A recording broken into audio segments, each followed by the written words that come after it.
অল্প পরিসরে টমেটো চাষাবাদ করে সাফল্য অর্জন করেছেন আমাদের প্রবাসী হাবিব ভাই। আসসালামু আলাইকুম। ওয়ালাইকুম আসসালাম। ভাই কেমন আছেন? হ্যাঁ, ভালো আছি ভাই, আল্লাহর রহমত। আলহামদুলিল্লাহ ভালো আছি। ভাই, আমরা যে দেখলাম আপনার এই মাচাং পদ্ধতিতে টমেটো চাষ করছেন খুব ছোট্ট পরিসরে। এই পদ্ধতিটা আপনি কেমন করে আপনার মাথার মধ্যে আসলো? ১ম এ তো আমি অনেকবার অনেক রকম করে চাষাবাদ করছি। তেমনটা ফল পাইনি। তবে এবার এই মাচাং পদ্ধতিতে টমেটো চাষ করলাম। এটা ১ম এ অনেক জায়গায় আমি দেখছি কিছু আমার ফ্রেন্ড সার্কেলের ভিতর। তো তাদের ওখান থেকে আমি জাস্ট অনুসরণ করছি এভাবে যে একটা কিরকম সুফল পাওয়া যায়।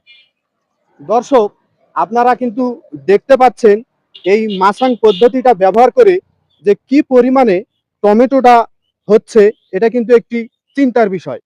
এখন আমরা আর একটা জিনিস আপনার কাছ থেকে জানতে চাবো যে এই যে আপনি এই মাচাং পদ্ধতিটা ব্যবহার করছেন, এটাতে কি আপনার খরচ খুবই বেশি না কম? খরচ খুব স্বল্প পরিসরে।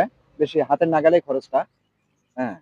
আচ্ছা, আর একটা বিষয়, এই যে আপনি পদ্ধতিটা ব্যবহার করছেন, এটাতে করে আপনার কি কোনো লাভ হবে বলে এটা কি আপনি মনে করতেছেন? হ্যাঁ, লাভ হবে কিনা সেটা বলতে পারেন। তবে আমার লস হবে না। লাভের সম্ভাবনাই বেশি। হ্যাঁ। দর্শক মন্ডলী, আপনারা কিন্তু এই পদ্ধতিটা অবশ্যই অনুসরণ করতে পারবেন। এটা কিন্তু ছোট্ট পরিসরে অল্প জায়গাতে দেখুন কি পরিমাণ এখানে টমেটোটা হচ্ছে, এটা একেবারে মানে ভাবার মতো নয়। আপনারা কিন্তু দেখতে পাচ্ছেন এই টমেটোগুলো কি পরিমাণে হচ্ছে। আচ্ছা হাবিব ভাই, আমরা আরেকটি বিষয় আপনার কাছ থেকে জানতে চাচ্ছি। আপনি তো প্রবাসী ছিলেন, হ্যাঁ, আমি এখন প্রবাসী মানুষ, শৌখিন মানুষ আপনি। এই যে আপনার যে উদ্যোগগুলা, এই উদ্যোগগুলা আপনি তো নিজ উদ্যোগেই এগুলা তৈরি করতেছেন। এখন আমার প্রশ্নটা হচ্ছে যে আপনার কাছে কোনো মেসেজ আছে কিনা যে মানুষ এরকম আর কিছু করবে, বা এই ধরনের কোনো যদি আপনার মতামত থাকে একটু বলবেন?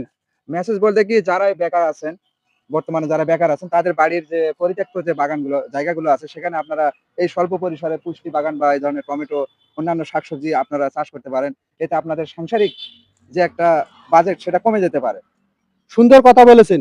দর্শক মন্ডলী, আসলে অনেকের বাড়ির আশেপাশে জায়গায় কিন্তু অনেক জায়গা পড়ে থাকে। এখন এই যে প্রবাসী আমাদের হাবিব ভাই বলতেছে যে এই রকম জায়গাগুলো ফেলে না রাখে যদি আমরা কিছু আমাদের এরকম সবজি চাষ করে থাকি, তাহলে পরিবারের চাহিদা মিটেও একটু বাড়ির আশেপাশে মানুষকেও কিন্তু দেওয়া যায়। হাবিব ভাই, আপনাদেরকে আরেকটা জিনিস বলবো, আপনি তো এই টমেটো পাশাপাশি শাকসবজিও চাষ করে থাকেন। সেই শাকসবজিগুলোও একটু আমরা আপনার দেখতে চাই, ওটা কোন পার্শ্বে আছে? এটা আমার বাড়ির পিছন দিকে ওখানে আম বাগান আছে, ওখানে আমার শাকসবজি তাহলে আছে। চলুন একটু আমরা ওইদিকে যাওয়া যায়, একটু শাকসবজিটা কিভাবে তৈরি করতেছেন ওটা একটু জেনে নিই। দর্শক দেখুন কত সুন্দর কিন্তু ধনেপাতা, এবং এটাকে বলা হয় হাইব্রিড হাইব্রিড শাক, হাইব্রিড বোতা শাক বলে না এটা, হাইব্রিড বোতা শাক কত সুন্দরভাবে কিন্তু ফলন আসছে। এই শৌখিন হাবিব ভাইয়ের কাছ থেকে আমরা অনেক কিছু শিখতে পারবো, দেখতে পারবো। দেখুন এইদিকে কিন্তু একেবারে আপনার রসুন পেঁয়াজ সবকিছুই চাষ করেছে। তার শাকের বাগানে এখন আমরা যাবো, আসো। দেখুন আমাদের প্রবাসী হাবিব ভাই কতটাই শৌখিন মানুষ, তার বাড়ির ছাদে কি পরিমাণ গেট ফুল লাগাচ্ছে, কত সুন্দর কিন্তু এই গেট ফুলটা দেখা যাচ্ছে। এই জন্যই শৌখিন মানুষের কাজ কিন্তু শৌখিনতা। দর্শক মন্ডলী দেখুন, এই যে প্রবাসী হাবিব ভাইয়ের শাকসবজিগুলো কত সুন্দর। তার লাল শাক এবং পালং শাক, সমস্ত প্রকার শাক তিনি আবাদ করেন।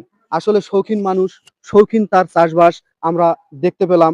আচ্ছা হাবিব ভাই, আরেকটি প্রশ্ন আপনার কাছে আছে।